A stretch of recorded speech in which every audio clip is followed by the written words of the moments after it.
Greetings, this is Matt Field, again, candidate for governor of the state of Utah.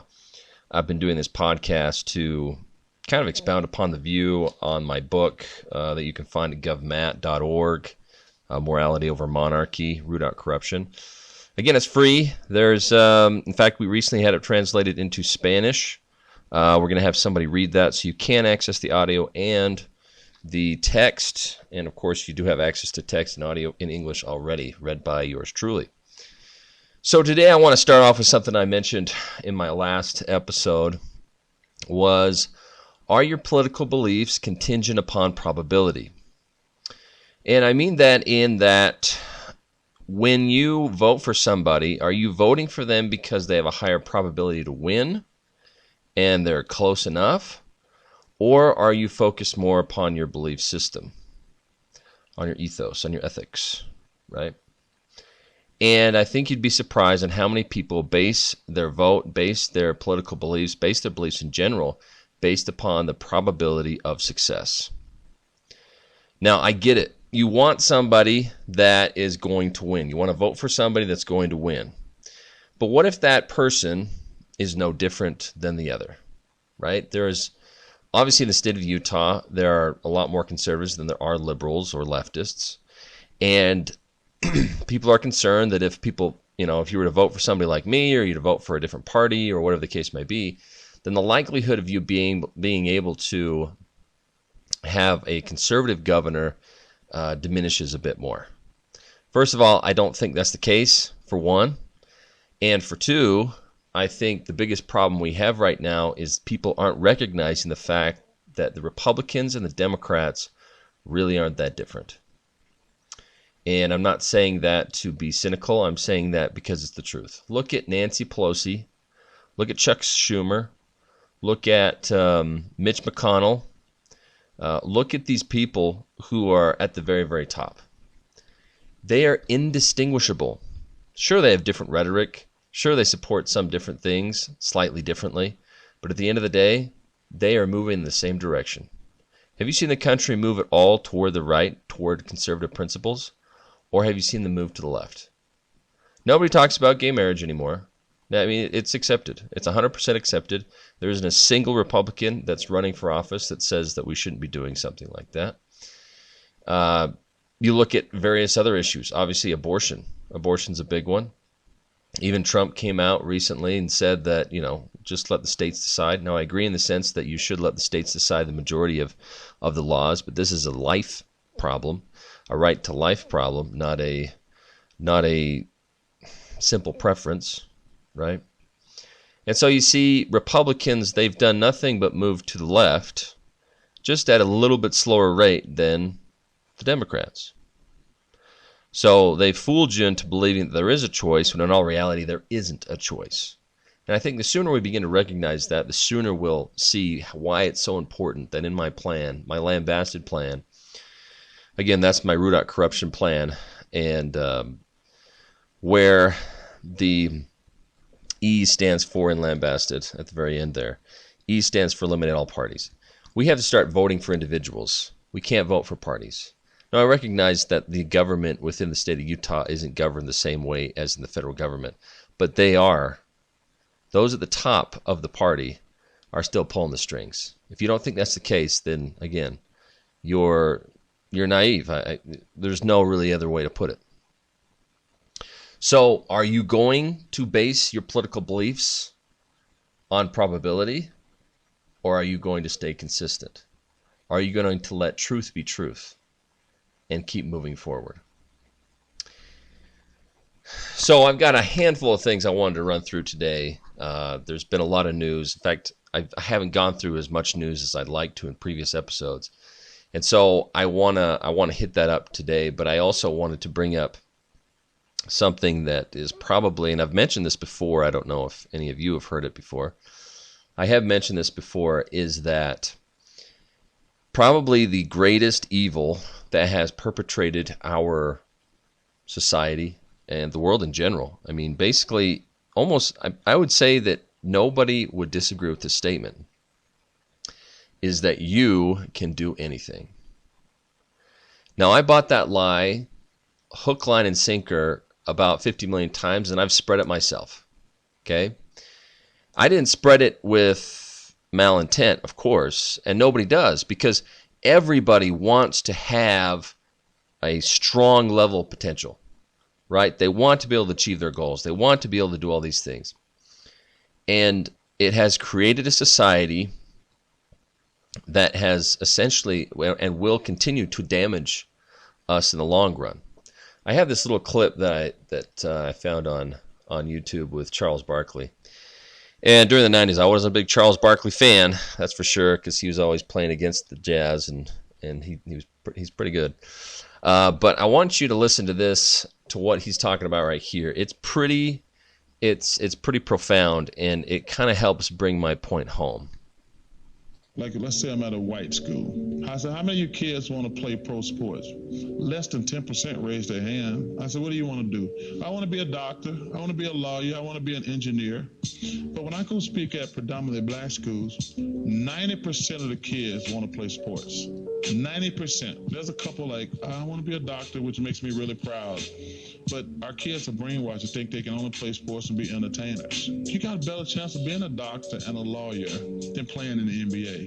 I said, that's 400 players in the NBA. What are the chances you're going to be one of the 400 best players in the world? And I'm not trying to bash their dreams. I wish everybody could do it. But you have to also be realistic. You're not going to play in the NBA. Who are we kidding?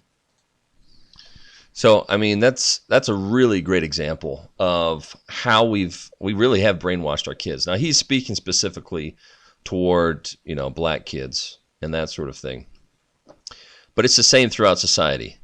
We say, if you put your mind to it, you can do anything. The fact of the matter is you can't. It's not possible. It's not possible for you to do anything. Right? It's kind of like what he was saying. There are 400 positions available in the NBA. Of a country of 350 million, do you really think you're going to be one of those 400? Now, again, that's not to bash your dreams, but it's also to put things in perspective. Now, I'm a firm believer in God's power, and I do truly believe that with God, nothing is impossible. But we have neglected that portion of that statement. We don't say, with God, anything is impossible. We say, you can do anything. You can be anybody. You can do anything, on and on and on.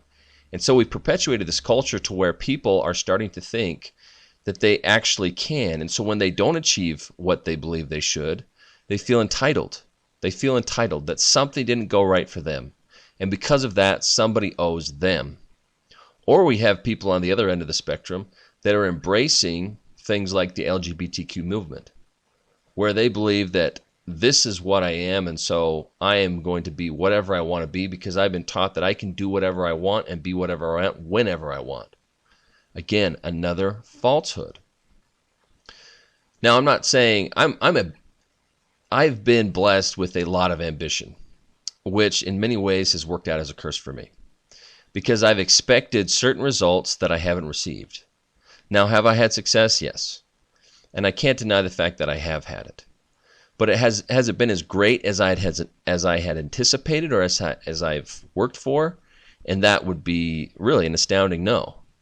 That's not to put down the success that I have had, but it's the fact of the matter is that what I've shot for is not what I've actually achieved.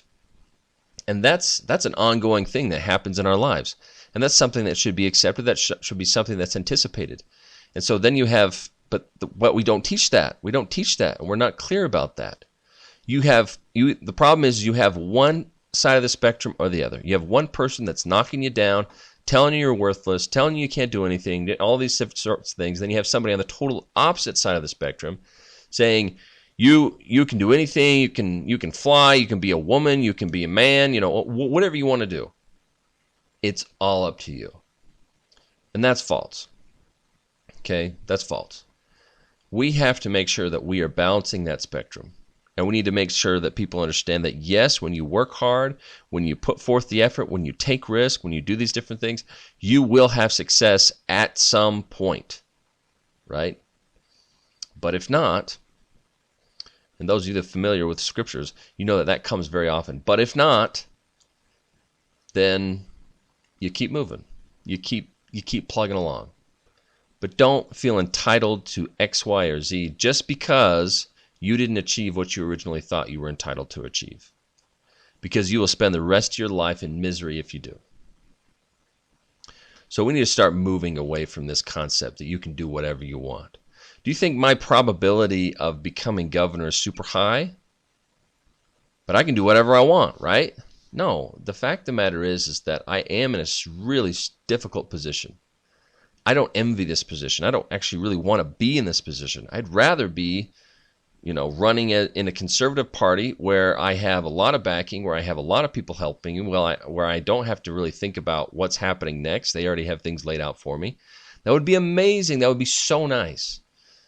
But when you do hard things, you are built. And you hopefully will build others. And whether that effect is great or small, it doesn't matter. You have to move forward. You have to keep plugging along. And you need to base that upon your values. You have to base that upon truth. Not objective truth, not your truth, actual truth. That when I pick my pen up and I drop it, it will fall. Okay? So I have a couple other things kind of moving along here. I have a couple other things I want to hit up. I kind of want to do a quick news section. And just kind of review what has been happening. This was, we're almost a month ago at this point. But there was a story that came out that said the Utah governor let psychedelic pilot program become law without his signature, citing overwhelming support. Now, I know that everybody and their dog wants to be involved in the psychedelic drugs, right? Especially in Utah. I know that we embrace it. I know that we love it. No, of course not. Of course not. Did anyone even know that there was a psychedelic pilot program bill that had become law? And who on earth were the people that decided to push that? The answer is, of course, it wasn't the people. It wasn't the people at all. It was probably, almost assuredly, was some sort of lobbying group, some sort of company that pushed legislators to move forward with this pilot program. Overwhelming support of companies, maybe. Overwhelming support of political establishments, of other institutions, not of the people. I have never met anybody talk about why we need any level of psychedelic pilot programs in the state. Never heard of it, not once. And this leads back to when I talk about corruption, right? I talked about lambasted, and I talk a lot about the top 3 priorities because those are the ones that I will fight to accomplish. If I'm elected, I will fight to accomplish those 3. If I get those 3 done, then I won't run for a second term. Okay? Those 3 will be very hard. But in the first priority, in reestablishing, ensuring that we have liberty, it comes down to removing corruption. And one of those things is, I talk about lambasted or lambted. L stands for lobbying. We can't have any more professional lobbying. Things like this will happen. We will have psychedelic drug programs that come out. We have a lot of different things that come out that we're totally and completely unaware of. I don't know if I've mentioned this already, but almost 600 bills were passed in the last legislative session. Why can't we repeal 600 bills? Why can't we repeal laws? Why can't we repeal more and more laws than we are creating them? Now, I understand that with the way society is moving, we have to reestablish some morality, that's for sure, and I have no problem with that. But programs like this and others, they are ridiculous, and they should not be. They should not be here. Moving along that same grain, right? I talked about lobbying. One of the other ones is to remove decadence for all elected officials. That's part of that 7-pronged approach, the Lambtet approach. D stands for decadence. And when you are elected to a position to represent, for some reason there's a sense of entitlement that is created, and it's greater. And now I don't entirely agree with this article, and I'll explain why. But there's this the Salt Lake Tribune put out this story where entitled "Letter: Join me at the Jazz game, Governor Cox, my treat." And basically what this person is saying, that they've tried in multiple ways and fashions to this Mark Muir, I'm not sure if I said that right, in Salt Lake City. He wants to speak to him. He wants to talk to the governor. And the problem with this is that the reason he's saying that is because he sees the governor at Jazz games all the time, sitting on the floor seats. And again, I think I've posed this question before, but do you think he's actually paying for those seats? I don't know how much those seats cost, but I have been to a Jazz game, and if you want to get in the Toyota section, you got to pay a couple $100 per person. Now, if you're all the way down on the floor, I don't know what you have to pay. Honestly, it probably depends on who's playing. But I'm almost positive he didn't pay for it. And he's getting benefits not only as governor for things like this, but he's getting other benefits, living in a governor's mansion, living in or enjoying additional per diem, enjoying a higher salary. That's why when in my proposal, I talk about how we have to remove these things. I can't go to a Jazz game essentially because someone wants to gain a favor with me, or they want to give me some sort of benefit. I'm not going to live in the governor's mansion. I'm not going to, and I actually propose that we make it more along the lines of a kind of a place that legislators can stay while they're those that can't commute back and forth during legislative session. And it can be used for many other purposes, but it certainly doesn't need to be housing a king, right? We have to remove these benefits. Now, the reason I don't fully agree with this article is because if you want to speak, if you want to influence various things in your city or county, whatever, you should be talking to your representatives. They should be your first call, and not necessarily the governor, because the governor is acting as an executive, basically a gatekeeper, and he's supposed to just be looking basically hand in hand with the Constitution to make sure that everything that's coming across his desk is congruent, right? Or more particularly, I mean, in this case, particularly when we talk about psychedelic drugs, no one's supporting that. No, again, has anyone heard anyone supporting psychedelic drugs? No, no one does. Those are the sort of things, like I say, he's supposed to act as a gatekeeper. He's not a legislator. And so that's why you should be contacting. I understand probably why he does want to contact him, because the governor does use a lot of legislative power that he doesn't have. And that might be one of the reasons. But the way it's supposed to work, that shouldn't be happening. We have to remove decadence. We can't allow people to glean benefit from the government when they are in these positions. I mean, period. And the only people that would put up resistance to that particular policy are the politicians themselves, not the people. Okay, and then I want to move on to a handful of articles that came across here, talking about development, basically. I have made a handful of posts and commented just on social media, and I've gotten a lot of response actually when it comes to the housing market. It's a massive concern, and it's a massive concern for me too. By the way, I'm not standing idly by on this. I sold my house in 2020, of September of 2020. Okay, this is all in my book / proposal that you can go look at govmat.org. And basically, what I was saying in that instance is, the story goes on that I sold the house. We thought we did really well on it, and I thought that the market was going to crash. Obviously, the market didn't crash, and it just continued to grow like mad. And it just continued to move forward. And so we got in a rental, and we were waiting for something to happen, waiting for the price to come down. But all it did was go up. And so eventually we had to move from where we were. We were down in St. George because we just couldn't keep up with the prices anymore. I mean, the amount of money that was required just to buy a lot was ludicrous. So we had to move out of the area, and thankfully, because we do own our own business, we were able to do that. And basically what we did is we bought a lot, and I've worked really, really hard on that house throughout the entire process to save money so that we don't have to be in an awkward position financially. And I know that I'm not the only one. I know that there are a lot of people that are waiting to get into a house, that would love to get into a house, but there isn't anything that really has any legs to help them in that process. Now, there was the bill that went through to law, not this past year, but the year before, that allows people to get a $20,000 worth of assistance on, I think, homes that are $450,000 or less. And that really hasn't done anything. In fact, I think it was a prison sentence. I think it was a slavery sentence.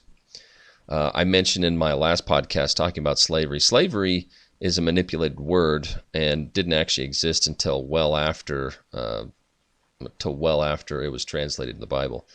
But we are essentially, what the government just did is they incentivized people to enter into a contract that was essentially, if not possible to maintain, very difficult to maintain, at very, very higher interest rates, at a very, very high price. And so you have people that are taking this deal, a measly 20 grand. And I know 20 grand can be a lot of money, but when it comes to purchasing a home that's $450,000, it's not that much. Okay, it's not that much at all. And so when they did that, they pushed all these new families into homes that really they can't afford. Did you know that back in the 1950s or so, that the standard has been for probably the last 40 years, or so, not the last 40 years, but 40 to 50 years thereafter, was that you purchase a home that is 2.5 times your annual income. Now, most people cannot do that. I mean, even if they're working two jobs, even if it's a dual income family, most of them are unable to do a 2.5 times their annual income because it's just not possible. Everything's too expensive. And so the government has essentially incentivized people that don't have the money or resources to do this to get into homes that they can't pay for, which honestly is it's a terrible thing. It's a terrible thing. That's not what should be happening. And this is largely due to the fact, of course, the government and the regulations and things like that in places like California, New York, and other places have forced people to move to Utah and other states that are a bit more conservative, don't have as many government oversight when it came to COVID particularly. That's what kind of started that spike from the outer-staters moving in. And then, of course, the private equity. We know that BlackRock purchased, and other private equity like Vanguard, they purchased 40% of the single-family homes. And they've been doing that not just over that time, but they've continued to do that, and they've raised the cost of living. If you look at a graph of the amount of money that we make, the standard citizen makes, against rent cost and mortgage cost, the income continues to fluctuate, and it moves up very slightly over the course of the last 20 years. But the rent cost or the mortgage cost just shoots through the roof. I mean, it's insane how much. I mean, you can probably easily find on any social media platform kids saying that literally I pay my rent and then I have no money left. You know, we are in a very, very difficult situation, and that has been created by really private equity firms and the government and people fleeing from the states that have high regulation. And so because of that, obviously we've had a huge shot up in price. And so now we find ourselves in this situation.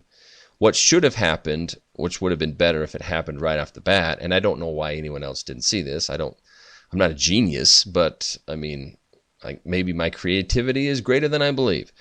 What should have happened is there should have been a tax imposed upon private equity firms buying up multifamily and single-family homes.